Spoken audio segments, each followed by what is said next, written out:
নিত্যপ্রয়োজনীয় ভোগ্যপণ্যের দাম গত বছরের রমজানের চেয়ে এবার সহনীয় বলে দাবি করেছেন প্রধান উপদেষ্টার প্রেস সচিব শফিকুল আলম। শনিবার ১ মার্চ রাজধানীর ফরেন সার্ভিস একাডেমিতে সমসাময়িক ইস্যুতে আয়োজিত প্রেস ব্রিফিংয়ে তিনি এমন দাবি করেন। তিনি বলেন, নিত্যপ্রয়োজনীয় ভোগ্যপণ্যের দাম গত রমজান মাসের চেয়ে এবার সহনীয় পর্যায়ে আছে।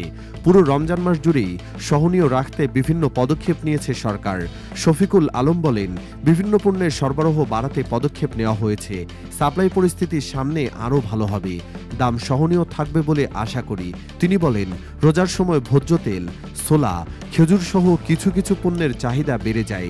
কিভাবে এসব পণ্যের মূল্য সহনীয় পর্যায়ে রাখা যায়, সরকার সেটিকে সর্বোচ্চ গুরুত্ব দিয়ে এসব পণ্যের সরবরাহ বাড়ানোর উদ্যোগ নিয়েছে। বাণিজ্য মন্ত্রণালয়, জাতীয় রাজস্ব বোর্ড, বাংলাদেশ ব্যাংক ও ট্রেড অ্যান্ড ট্যারিফ কমিশন সরবরাহ পরিস্থিতি স্বাভাবিক রাখতে কাজ করছে বলে তিনি উল্লেখ করেন।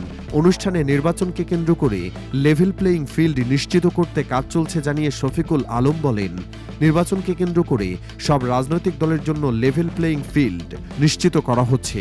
নির্বাচনের রোডম্যাপ দেওয়া হয়েছে, কিন্তু বিএনপি তারিখ চাইছে। স্বল্প সংস্কারের পর আগামী ডিসেম্বরে নির্বাচন সম্ভব, সে কথা আগেই বলা হয়েছে।